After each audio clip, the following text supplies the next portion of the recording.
Let's do it. All right. Hello, everyone. Today we have Mr. Thomas Kester. You may know him as our boisterous English teacher, but let's welcome Jones Senior resident raconteur to class, Mr. Thomas Kester. Ta-da! How is everybody today? You're good. They can't. Welcome. This is a recording. It's not live. So hopefully comments, guys, likes and comments. Don't forget to subscribe. So we like to start with the bell ringer, of course. So what I need to know from you is, did you have starfish and coffee, maple syrup, and jam for breakfast this morning? That's a great question. All right. My students know, and a lot of my teacher friends know, that I love that song because it's like it captures every bit of my essence when it comes to the classroom and how I look at kids, right? It's that special student. It's the Cynthia Rose Yes. in the video, right? The Muppets and Prince. Plus, it's Prince. It's a cool song, Prince. right? Yeah, I did not have that for breakfast, but I had an iced triple grande caramel macchiato cloud. All right. Remember me on Friday. That's it. I had fiber because I'm old. Okay, there you have it. I'll probably have that for my snack this afternoon when I get home. A big bowl of Life cereal and some granola that has flax and some other type of fiber in there. So anyhow, yeah, you're right. Keeps your heart pipes clean. That's good stuff. Okay. Mr. Parker. So we'll move to our essential questions for today. And the first one is if you could tell us a little bit about yourself and how you came to teach at Jones Senior. Oh, okay. A little bit about myself. Native North Carolinian. This is purebred, center of the state, North Carolina. You're looking at it right here. My wife and I met at Wake Forest, which is where we both have our degrees from. We're both BA people, Bachelor of Arts, but we also both have our master's degrees. And our lives have been devoted to teaching. And when we had children, two little boys, about 23 months apart, who are now 24 and 22, actually Benjamin turns 24 in a couple of weeks, we devoted our lives to their educations. And now they both have their degrees, and the second one, Philip, is about to finish his master's degree. So if you want to find out more about me, find out about how well educated my sons are, because I've poured my life into my sons, and find out how much Betsy loves teaching and how much I adore her, and that I pour myself into her. We do a lot of church and Christianity related things at our house. I'm a Gideon. That has a lot to do with how I view my students as image bearers. And I would have to say further that how did I come to Jones County Schools? It really was an amazing thing. There aren't too many people who can go through the process of applying, interviewing, being offered the position, accepting the position, then having that go to the board and then sign a contract in 8 days. That doesn't happen in public education, people. No, all right. Bureaucracies don't work this way. There are too many things to work along the line. And I heard that 8 days. You taught where I started at Kinston High, so we'll have to swap more stories one day. Kinston is an awesome school. Go Vikings, man! I love that green and gold.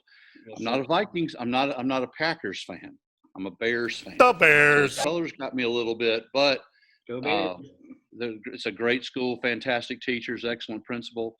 I love that school, and the kids are awesome. This past summer, I was invited back. There are a pair of twins that I taught as ninth graders. And now they were finished with their 10th grade year. They invited me to come to their drive-through Sweet 16 birthday party. They had the policemen and they had the fire trucks there and whatever else. I got the silly string from the Dollar General and the streamers and decorated my car. And I didn't see very many other teachers, just some family members and friends and all that sort of thing, because it was in the middle of the summertime.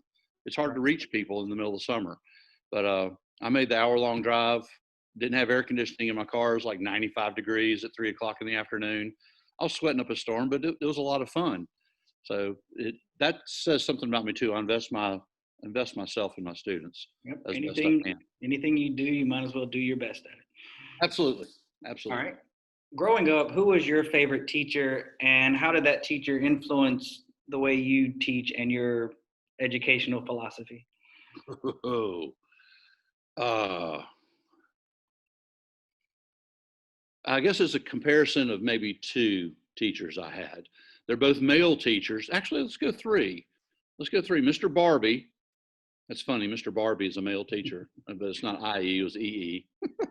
Mr. Barbie was seventh grade social studies. He was my first person. He kind of turned me on to history, which is kind of cool. We did some awesome projects, and he really appreciated my point of view on some things. And then there was Mr. Chapman, who was 10th grade English, and his class was haywire, but he did more uh, teaching of the big picture of any teacher I ever had. He didn't worry about the little details of, what color dress did Susie have or anything like that. He really focused on the big picture items. And, when you get to 10th grade, everything's about theme and tone and author's purpose and whatnot. So he did a great job of getting us to think and act philosophically, and looking at the big picture things, the 30,000-foot view from in the airplane looking down.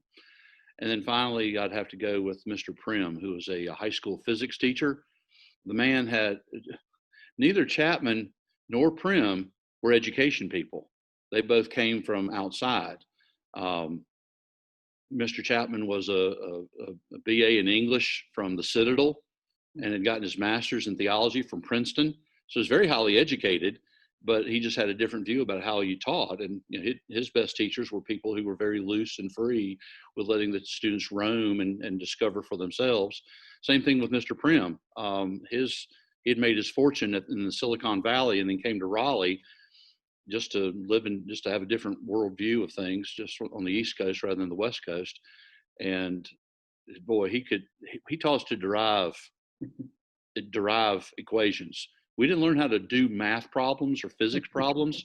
We derived equations. So talking about dealing with a theoretical crux of things, you start seeing into problems just rather the surface level, what's right or wrong. And so those are the biggest influences on me, has been trying to get the mind to discover and use that natural inclination towards curiosity and discovery that every child has the capability to do. So that's why I aim to do that with my teaching as well. Right. And that kind of leads into the next question, which is, how do you think students will remember your class? Like when they're all grown up and adults and they go, I had Mr. Kester, like what are going to be their memories of your class? It's the little notes that I still keep. We've moved to come down here, so I've gone through books that I hadn't seen and looked at in years, because you take the books off the shelves and put them into boxes. So invariably, a piece of paper or slip of paper falls out. So at some point I use these little notes as bookmarks. So the same is true. I've had a couple of notes from students already. Thanks for letting me learn in a unique way and letting me just kind of explore what's in the stories for myself and write about what I want to write about, rather than worry about what the right answer is. And that's where I get the buy-in and getting the students to develop more about their understanding of reading comprehension, is that they need to discover that their own ideas about how they view the story, the imagination and inspiration that requires, is what matters towards trying to figure out these standards. And that's what drives the standards, is just that, the imagination and inspiration pieces. So so the notes from students, the things that they'll say will be something along the lines of, he was a total idiot, I learned nothing. Or, man, best teacher I've ever had, because I got to learn for myself. Both valid points. Sometimes the best teachers don't force it down your throats. In English and history, which are my two fortes, those are the two places where you can be a little bit more freewheeling and getting students to do critical thinking, to getting students to do open-ended activities, and allows for discussion. I hope that part of the equation will be the fact that I did at some point foster paideia, the whole idea of discussion is learning, because we learn so much from each other and stoke ideas that people had not even thought about before if we hadn't listened to somebody else. Yep. And getting them to think beyond that initial thought, to think deeper on. What's been the hardest part of teaching during this pandemic? not having people. And I'm totally an extrovert. I feed off of feed off of comments. I feed off of facial cues. I feed off of people taking a nap. Just if whatever's going on in the classroom, that's where I get my energy. I don't mind being alone, but I do not like not having FaceTime with people. And it's so invaluable because that's when the teachable moments occur, when a student asks a question. And goes back to what I just said about the discussion piece. If someone's not in the room, I can't reproduce that for somebody. You know, if somebody wants to video every second of my classrooms from 15 different angles, the way you see these, these situational comedies and dramas on television nowadays, they've got all these different angles and they catch facial cues and whatnot. And I know that's all produced, but I sometimes wonder, how is the child completely learning on their own? When they're not having a chance to ask a friend a quick question, they're not having a chance to ask the teacher a quick question, they're not having an example put on the board that is being fed to them, and it's the liveness of the being inside the bricks and mortar, that even this, as personal as this is, as it can be, we're still at a distance. And I find myself Michael, I find myself, excuse me, Mr. Parker, I find myself talking to my screen, looking at myself rather than talking to you. I don't know if that's vanity or if that's just simply I'm not the prettiest thing to look at, so I think that's a big part of it. That's how I concentrate. See, if I start looking at you, I'm going to start talking about something else, and we're going to go off on a different tangent. But if I focus just on my face, just on what's on my screen, then I'll stay honed on what needs to be covered and answered. Did I answer your question? Yes, thoroughly. Okay, that is a good point. Has there been any benefit to this style of teaching? To me or to the students? Feel free to pursue whichever avenue you. Oh, okay, that's open-ended. Good answer. All right. Apparently, because it's rubbed off on you. Has it made a difference? Absolutely, and it demonstrates that students will prove that learning is developmental, and all students learn at their own pace. And then when you individualize instruction and differentiate accordingly, then the students will produce. For example, I started out this beginning of the year, and it was like pulling eye teeth to get 2 or 3 sentences cobbled together on a sheet of paper for some of these kids. I do this thing, I talk about something from nothing, creating something from nothing, put it down on paper. I give them a blank sheet of notebook paper at the beginning of the year. If they could fill up 2 or 3 lines with sentences or a couple of whatever. I didn't grade for capitalization. I didn't grade for punctuation, syntax, grammar, any of that stuff. I really focused on them getting their thoughts on paper, getting them to think and express themselves. And by progress reports, the standard that the students initiated was a 1-page minimum. So now I'm at a 1-page minimum. For the stronger students who are even farther along, they're at the 1.5 to 2-page point at this point, and they crank that out just like that. We'll read a short story and they can produce so much more. You know what that is? That's reading comprehension. That's retention of the story. They address vocabulary. They address quotes. They actually are they're edifying their thoughts by using passages from the lesson, passages from the story, whether it's a short story or an informational text. Excuse me, needed to add that in case somebody's watching. So that's what I want to let you know, is that the students grow, and it proves that learning is something that is that comes naturally if you let it. But it's the nature of English. All right. It's if I focused on memorizing these 10 vocabulary words and knowing those definitions and making sure every word is spelled correctly, and there's a period at the end of every sentence, and there's a capital letter at the beginning of every sentence, I would have so many students failing, they'd quit. Right. But right now they realize, hey, I'm learning about this, and I know something about these stories, and I can discuss them, and I can put it down on paper in my own thoughts. And Mr. Kester says that the thoughts I have are pretty correct, and I'm on target. Isn't that what we're trying to aim for? Is May? Yes. We're not aiming for just, but that's what we're getting. We're getting that. And it's powerful when students learn that their thoughts and opinions on these pieces are valid, and Absolutely. grading on, did you put a period here? Well, the best lesson I have for that was my son had a teacher she was doing the Frayer model for vocabulary. He had to put a word into a sentence, right? Mm-hmm. And so he put the word into the sentence, and it was tragedy. Okay, he made some comment about the romantic tragedy of Romeo and Juliet, and he didn't put an E on the end of Shakespeare. And that was one of the 7 points he got off, and they ended up with a B because it was still at a 7-point curve in Winston-Salem at the time. Boy, that made me hot. Yes, sir. It's not he spelled tragedy correctly. And he had this beautifully formed complex compound sentence. He wrote a beautiful sentence. It just wasn't tragedy means such and such.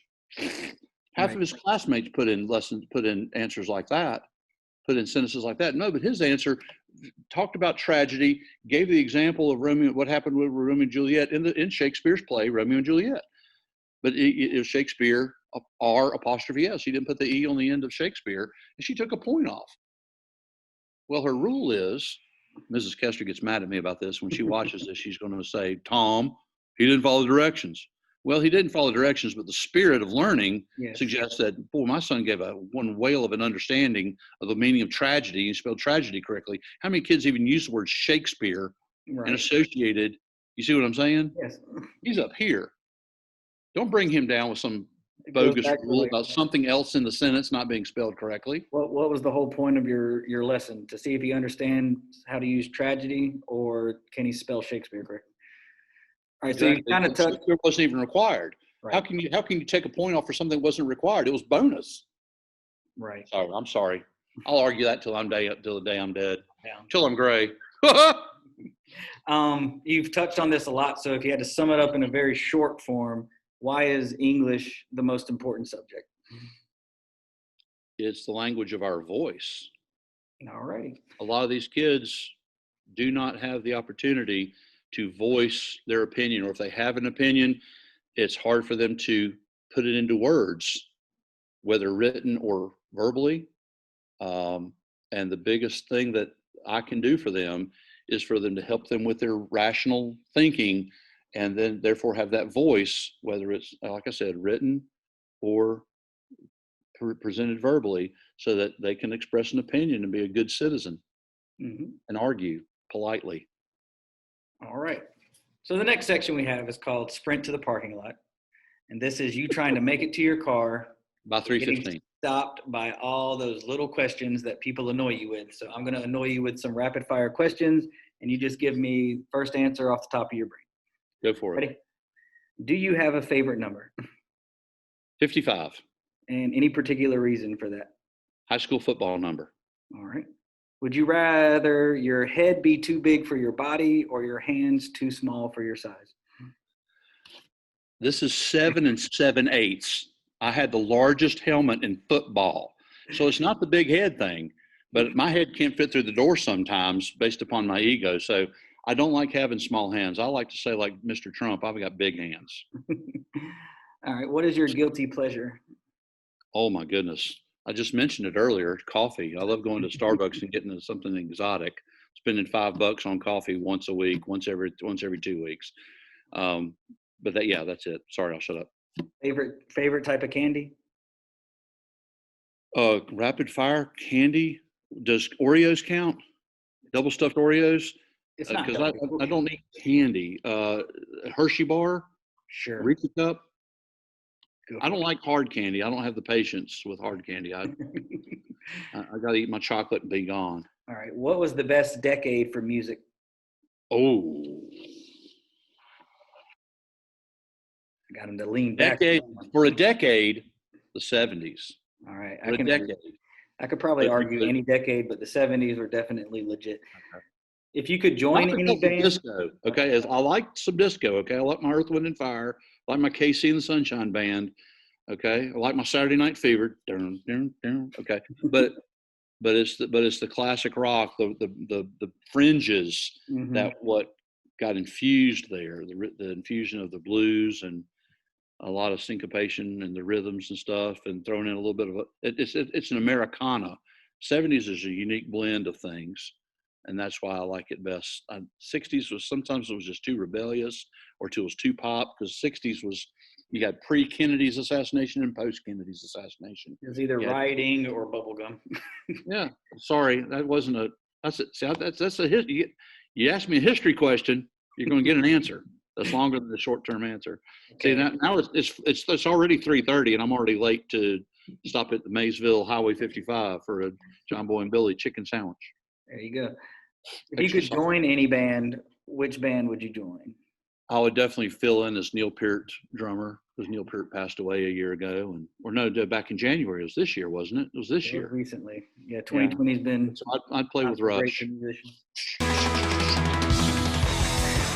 Good old prog rock. That's it. What is something that you like that most people don't like? Oh my. I love confronting an issue and finding out what the moral, principled, right position is and defending it to the death, because it's truth. What is truth? Capital T. That's what we should all be striving for. Good answer. Who is your favorite hero of fiction? Oh my goodness. I know. Ask the English teacher to pick one. Guy Montag, the Unconquered from Anthem. Ooh. Maybe it's Hank Reardon. Who is John Galt? No, okay. It's Tom Sawyer. It's Tom Sawyer. Tom Kester, Tom Sawyer. And Rush, Neil Peart.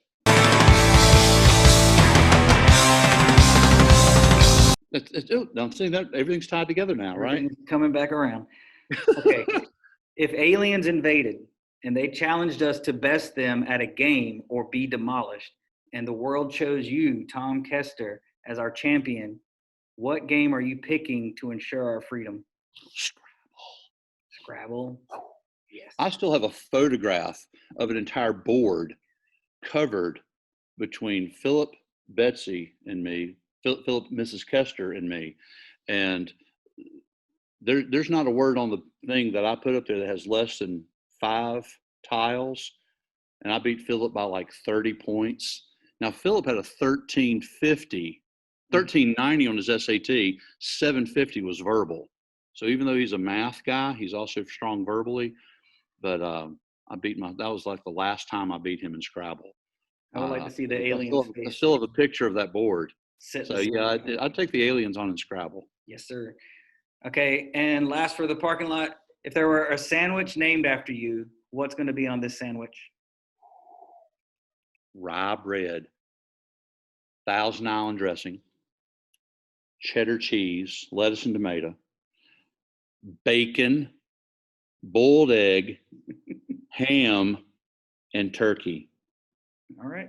That's like 6 sources of protein with some fiber thrown in. Okay. All right. There's a sandwich in Winston-Salem that is that combination of ingredients. And if I were ever to spend the money to have all those ingredients and take the time to make that type of sandwich at my house, I'd never leave the house. I would be perfectly happy. They say that no man is an island, only if they have those ingredients for a sandwich. All right. Well, that was the last one. You made it to the parking lot. But and it's 10 o'clock. It's 10. You got one more question. Your exit ticket. Got to have your exit ticket. Good answer. This is your one chance, and it's 10 o'clock, so be brief. If you could leave your mark on the world and just get out one message, what would it be? Is that Tom Kester, the teacher, or Tom Kester, the individual? Tom Kester, the participant of Bell to Bell with Mr. Parker. In Jones County Schools. Read. Period. Is that read. It? Just read. I like it. Well, how about that? That's the American Library Association thing, right? A picture of me holding a book of The Adventures of Tom Sawyer, and right across the bottom it just says read. And a Rush poster behind you. Yeah, that's it. Well, thank you so much for doing this and taking some of your free time. Shout out to Betsy. We love her too. Yeah. And this has been Bell to Bell, and we'll see you next time. Thank you, Mr. Parker. Thank you, Mr. Kester.